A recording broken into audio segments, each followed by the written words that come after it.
Welcome to the Deep Dive.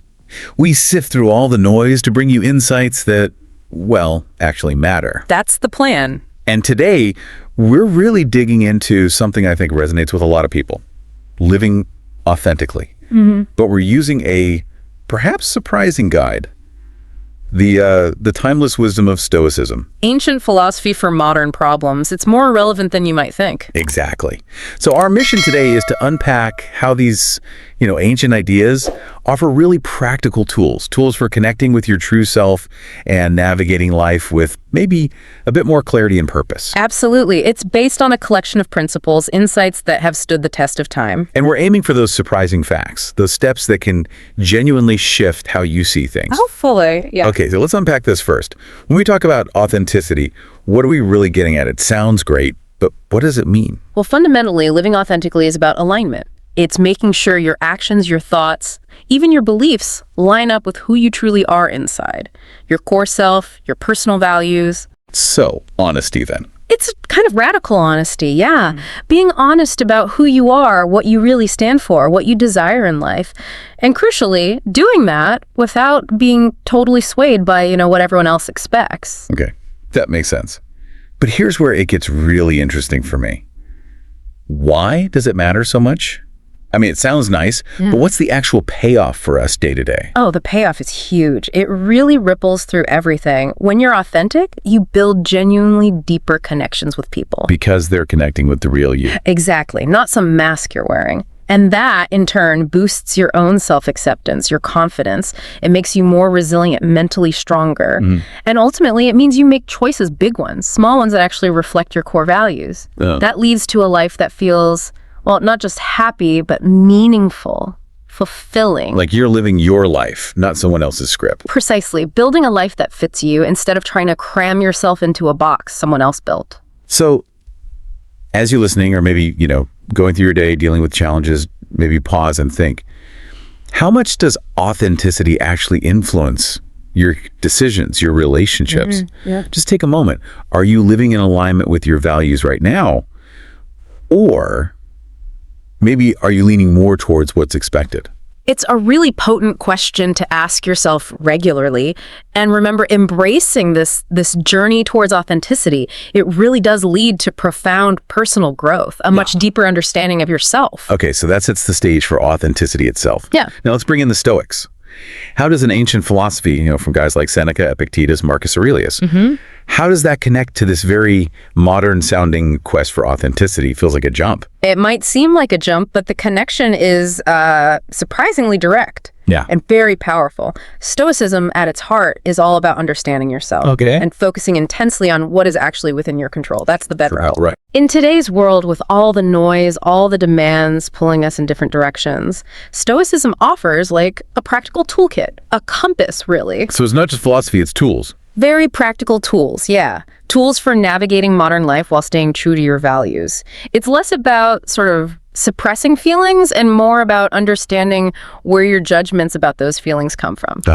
Stoicism really pushes self-reflection, constantly examining your thoughts, your actions. It helps you spot where you might be, drifting away from your authentic self. Where the mismatch is. Exactly. And it builds resilience. It helps you accept the things you can't change while still striving for growth in the areas you can influence, mainly yourself. That makes a lot of sense. So if we want to use Stoicism to become more authentic, where do we start? What's the first core principle? Let's call it principle 1. Control what you can. Yes, the famous dichotomy of control. This is probably the most fundamental Stoic idea. It's about learning to clearly distinguish between what you can control and what you fundamentally cannot. Okay, can you break that down a bit more? Because control can sometimes sound like, giving up on changing things externally. Right, good point. It's not about apathy. It's not about sitting back and letting the world happen to you. The Stoics argued the only things truly 100% our control are our inner states. Our thoughts, our judgments, our decisions to act, our responses. Our inner world. Precisely. Yeah. Everything else. Other people's opinions, external events, societal pressures, even things like your health to a large extent, those are ultimately outside your direct control. Okay. And the impact of really internalizing this distinction, it's huge. It dramatically cuts down on anxiety, frustration, anger. Because you stop fighting unwinnable battles. Exactly. You stop wasting energy on stuff you can't influence anyway. And that frees up enormous mental and emotional resources to focus on what you can shape. Your character, your values, your choices. Your inner self. So it's a major shift in focus, living more genuinely by prioritizing your inner world over chasing external validation or outcomes you can't guarantee. That's the essence of it. Maybe think about that for a moment, listing how focusing on what you can control might change your perspective. Yeah. And enhance your own authenticity. Okay, but what about the really tough stuff? The things that are definitely not in our control. Adversity, setbacks, suffering. Stoicism has a pretty unique take on that too, right? Almost counterintuitive. Oh, absolutely. This is principle 2. Embrace adversity. It sounds strange, maybe. Yeah, embrace sounds strong. It is. But for Stoics, adversity isn't just something to be endured or avoided. It's actually seen as a vital path. A path to growth, to building character, and, importantly for our topic, to revealing your true, authentic self. How so? How does hardship reveal authenticity? Challenges forge you. They test your principles. They show you what you're really made of when things get tough. Think of Marcus Aurelius, the Roman emperor. Right, the philosopher king. He faced constant pressure wars, plague, political intrigue, but he used those experiences, he wrote about using them, to cultivate resilience, wisdom, self-mastery. It wasn't just passive acceptance. It was active engagement with difficulty. So finding the opportunity within the obstacle. Exactly. And we see this all the time, right? Think about tough moments in your own life or people you know. A job loss, for instance. Devastating at first, sure. But often, that kind of shock forces a reassessment. People discover passions they ignored, find a career path that's actually more aligned with who they are, more authentic. The hardship becomes a catalyst. So what does this all mean for you listening? How can you maybe start to view your own challenges differently? The invitation is to see obstacles not just as roadblocks, but maybe as opportunities. Opportunities for growth, for learning about yourself. Stepping stones towards a stronger, more authentic, more empowered you. Okay, so we're focusing on control. We're reframing adversity. But how do we stay grounded in this? How do we maintain that awareness day to day, especially when emotions run high or pressure builds? This brings us to principle 3. Practice mindfulness. Yes, the Stoics might have called it prosoche, paying attention, vigilance over your mind. It's crucial for authenticity. Why? How does mindfulness link to being true to yourself? Because it helps you actually recognize your true thoughts and feelings, separate from the noise.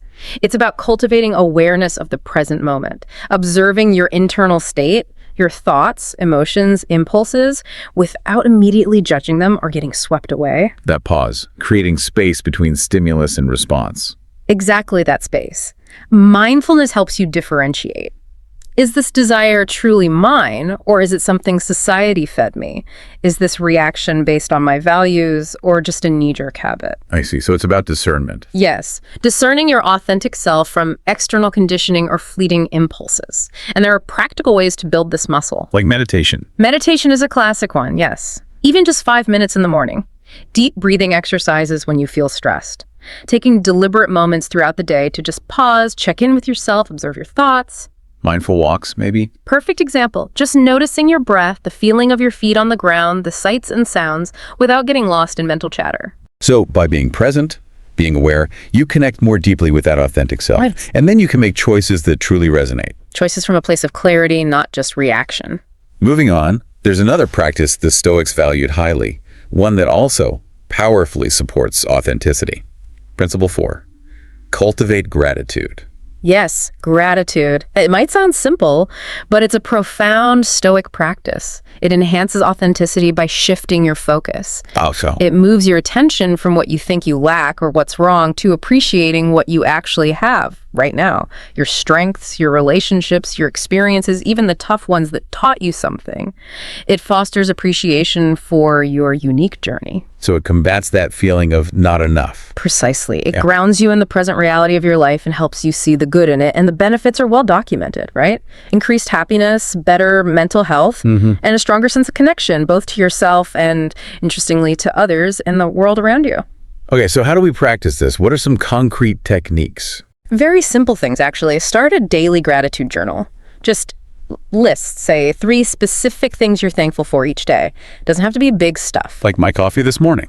Absolutely. Or a nice conversation. Or the fact the sun came out. Small things count. Or take a few minutes each evening to just mentally review any positive moments from the day. Even on bad days. Especially on bad days, perhaps. Finding even a small positive can shift your perspective. Another powerful one. Actively express gratitude to someone. Tell someone how they've positively impacted you. It reinforces the good that's already there. Remember, every experience, good or bad, really does contribute to the person you are today. That's the core of it. All right, this brings us to our 5th and final principle for this deep dive.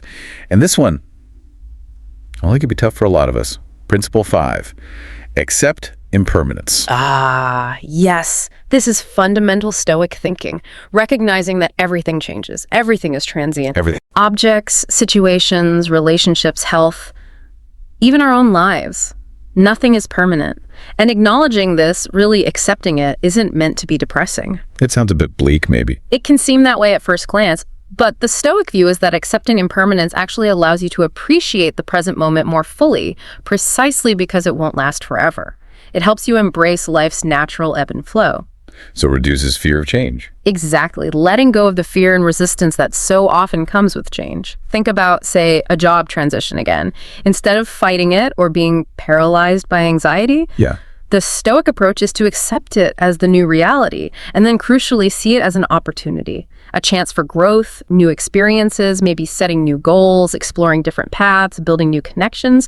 It's about working with the change, not against it. They even had a concept, amor fati. Love of fate. Love of fate, yes. Not just accepting what happens, but embracing it, seeing it as necessary, as part of the whole picture. Wow.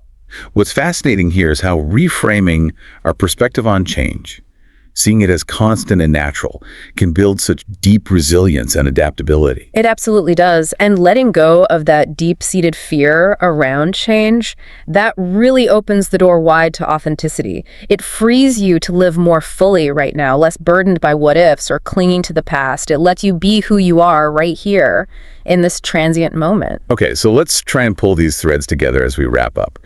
We've covered a lot ground in this deep dive on authenticity through Stoicism. We have. We started with that foundational idea. Yeah. Control what you can, focusing your energy inward. The dichotomy of control. Then, embracing adversity, seeing challenges not just as obstacles, but as opportunities for growth and self-discovery. Using difficulties to forge character. Third was practicing mindfulness, that Stoic approach, to create space and awareness, connecting with your true thoughts. Essential for discernment. Fourth, cultivating gratitude, shifting focus to appreciate what you have and foster contentment. A powerful perspective shift. And finally, accepting impermanence, finding freedom and resilience by embracing the natural flow of change, maybe even with amor fati. Those 5 really capture key aspects of the Stoic path to a more authentic life. And it's crucial to remember what you said earlier.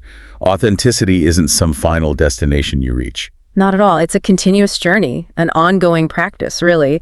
It takes daily action, conscious choices, that commitment to self-awareness, aligning inside and out day after day. So we really hope you, listening, feel encouraged to maybe take 1 or 2 of these ideas and start playing with them in your own life. See what happens. Even small steps can make a difference. Observe the changes. Notice how they might empower you on your own path towards living more authentically. And maybe, as a final thought to leave you with, ponder this. What specific area of your life could be most transformed if you truly leaned into just one of these Stoic principles? Ooh, good question. And perhaps even more deeply, what hidden fear, maybe a fear of change or judgment or failure, might be unconsciously holding you back right now from truly embodying your most authentic self? Something definitely worth reflecting on. Thank you for joining us on this deep dive today for exploring personal growth and authenticity with us. Thanks for tuning in. We really appreciate you engaging with these ideas.